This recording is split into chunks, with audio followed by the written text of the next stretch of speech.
कादिर खान मंदोखेल साहब, राना सनाउल्लाह साहब की बात आपने भी सुनी। यकीनन राना एहसान अफजल साहब ने कहा कि सच कोई मतलब यकीनन फ्रेजाइल तो है क्योंकि एक बड़ी पार्टी की सपोर्ट से हैं, लेकिन वो हुकूमत में भी नहीं है। तो आप लोग तो कोई टफ टाइम देने का इरादा नहीं रखते ना हुकूमत को? बतौर हुकूमत का हिस्सा तो नहीं, लेकिन सपोर्ट तो आपकी है। मेरे ख्याल में इससे कोई फर्क नहीं पड़ता है कि पीपल्स पार्टी काबीना में हो या ना हो। और ये बात भी एक खुशफहमी है, गलतफहमी है कि पीपल्स पार्टी हुकूमत में शामिल हो काबीना में तो वो फिर अलग नहीं होगी, और नहीं होगी तो अलग होगी। तो मेरे ख्याल में ये दोनों बातें गलत है। पीपल्स पार्टी ने हुकूमत के साथ रहना हो तो वैसे रहेगी, बगैर किसी काबीना की। नहीं रहना हो तो आप काबीना में 10 वजारतें दे भी, अगर उसूल पे हमारे सीसी ने फैसला कर दिया है तो हम अलग हो सकते हैं, लेकिन होंगे भी। अब राना साहब के सवाल जो आपने बात की है, तो राना साहब ने सवाल मेरे ख्याल में इस वजह से नहीं कही है कि वो हुकूमत कहीं नाकाम हो जाएगी और 2-2.5 साल में। अगर 2-2.5 साल इस हुकूमत ने निकाल दिया है तो फिर भी पीछे बचेगा क्या? फिर पीछे जो मसाइल है वो तो इन्हीं 1.5-2 साल में हाल ही होना है या नहीं होना है। तो अगर इन 1.5-2 साल हुकूमत ने मौजूदा हुकूमत निकाल दी है तो पीछे तो निकालना बड़ा आसान है। और अगर 2-2.5 साल हुकूमत चल भी गई है और फिर इलेक्शन हो गया, मैं राना साहब की बात कोट करूं, मैं अपनी तरफ से नहीं बोल रहा हूं, अगर इलेक्शन हो भी गया तो पीटीआई को कोई फायदा नहीं होना। फायदा होना है पीपल्स पार्टी को और नून लीग को होना है, मौजूदा इत्तेहादियों को होना है। तो ये सोच के, क्योंकि इस वजह से कि 2-2.5 साल अगर हुकूमत ने निकाल दी है, आप देख रहे पीडीएम के 16 महीने निकालना जो है ना, वो कोई पुलिस हरात पे गुजरने से कम नहीं था।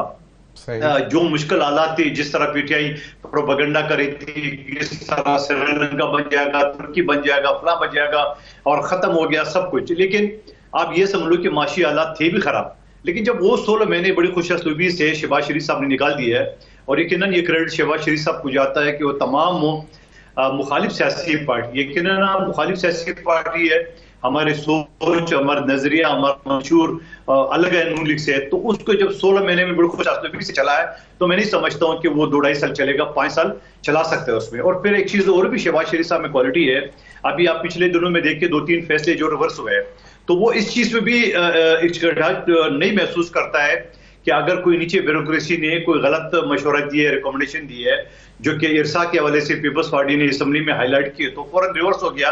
तो ये क्वालिटी है शहबाज शरीफ साहब को, और इस क्वालिटी के वजह से ये 5 साल पूरे करेंगे और बेहतर पूरे करेंगे। वैसे कादिर खान मंदोखेल साहब, मुझे अब आपकी कुछ बातें याद आ रही थी। कुछ फंड्स थे, कुछ प्रोजेक्ट थे जिसपे आप बारहा मर्तबा पिछले 16 महीने लड़ते रहे, और लेकिन वो आपको नहीं मिल सके, और आप उस वक्त कह रहे थे कि जी हमें तो टाइम भी नहीं देते थे मियां शहबाज शरीफ, और मिलने का भी, और 12 मरतबा आपने on the floor of the house भी ये बात की थी। लेकिन आज आप उनकी तारीफें कर रहे हैं। यकीनन अगर फैसला कोई गलत हो जाए, उसको रीविजिट करना कोई गलत बात नहीं है। और जिस तरह आपने कहा कि शहबाज शरीफ साहब में ये खासा है कि अगर कोई गलत उनको मशवरा दे दे तो उसके बाद वो फैसला चेंज भी कर लेते हैं। सेनेट के इंतखाबात बिल्कुल राउंड द कॉर्नर हैं, और क्लेम ये है पाकिस्तान पीपल्स पार्टी का कि अब वो एक लार्जेस्ट पार्टी होगी अपर हाउस में, और चेयरमैन सेनेट भी यूसुफ रजा गिलानी साहब होंगे। फिर बीच में और भी आवाजें सुनने को मिल जाती हैं, तो वो अभी कंफ्यूजन क्लियर हो गई है या अभी चल रही है? नहीं, पोजीशन तो हमारी क्लियर है। आप देख रहे हैं सिंध में हम 12 में से 11 सीटें ले रहे हैं यहाँ सिंध में। इसी तरह बलूचिस्तान में हम 12 में से 7 सीटें ले रहे हैं, और इस्लामाबाद की 2 सीटें हमारी है।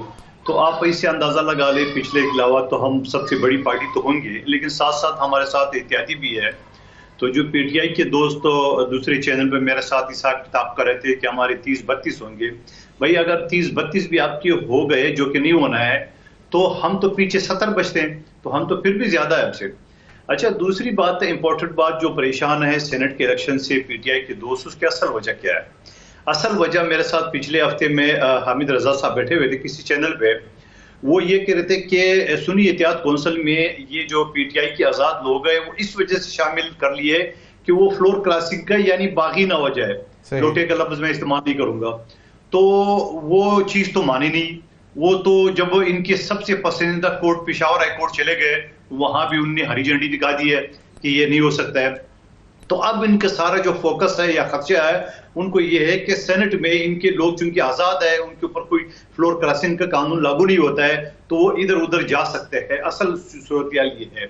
अच्छा, फिर उसके अलावा जो दूसरी चीजें अगर आप देख लें, जो इनके अंदर टूट फूट की जो बात आपने शेर अफजल मरवत साहब की बात की पहले सेगमेंट में, शेर अफजल मरवत साहब से या उसकी आपने बात की थी कौमी असम्बली में जो ना वो कमेटी के लीडर ऑफ द अपोजिशन के अलावा जो दूसरी PAC chairman public accounts committee, अब वो इसके लिए कोई कानून तो है नहीं है, न कोई आईन में लिखा हुआ है कि ये अपोजिशन लीडर को दिया जाता है। चलो अगर थोड़ी देर माजी के कुछ रवायत इस तरह है जो अपोजिशन लीडर को दिए गए, मगर वो तो अपोजिशन लीडर को भी नहीं दे रहे। अपोजिशन लीडर तो उन्होंने एक डिक्टेटर के पोते को चुन लिया कि चलो भाई तू जाके आगे चल काम करे, मगर जो अखबारात या टीवी के जरिए जो हमें पता चला है वो तो पब्लिक अकाउंट कमेटी के लिए तो शेर अफजल मरवत साहब का नाम दे रहे, यानी अपोजिशन लीडर को तो नहीं कर रहे।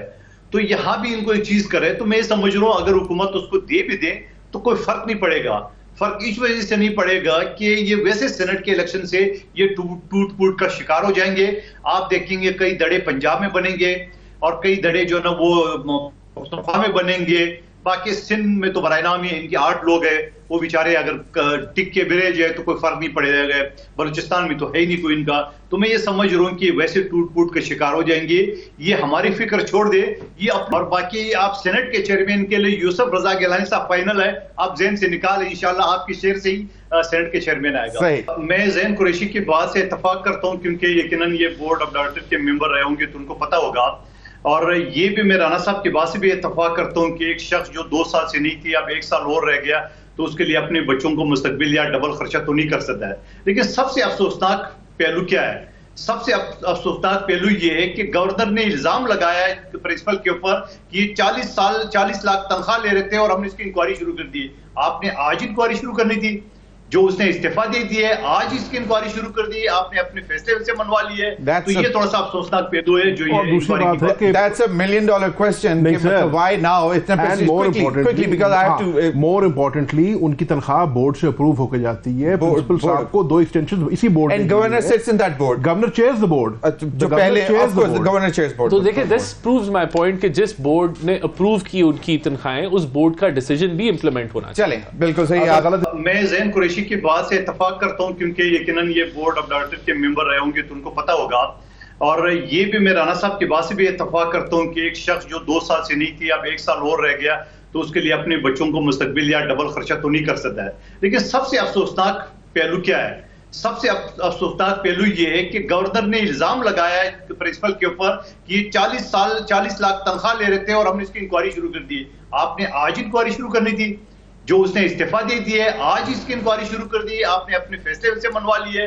तो ये थोड़ा सा अफसोसनाक पहलू है जो ये दूसरी बात है कि that's a $1 million question why now quickly because I have to more importantly उनकी तनख्वाह बोर्ड से अप्रूव होकर जाती है। प्रिंसिपल साहब को 2 एक्सटेंशन इसी board and governor sits in that board, governor chairs the board, जो पहले of course the governor chairs board। तो देखिए दिस प्रूव्स माय पॉइंट कि जिस बोर्ड ने अप्रूव की उनकी तनख्वाहें उस बोर्ड का डिसीजन भी इंप्लीमेंट होना चाहिए। चलें, बिल्कुल सही। गलत बिल्कुल चलें।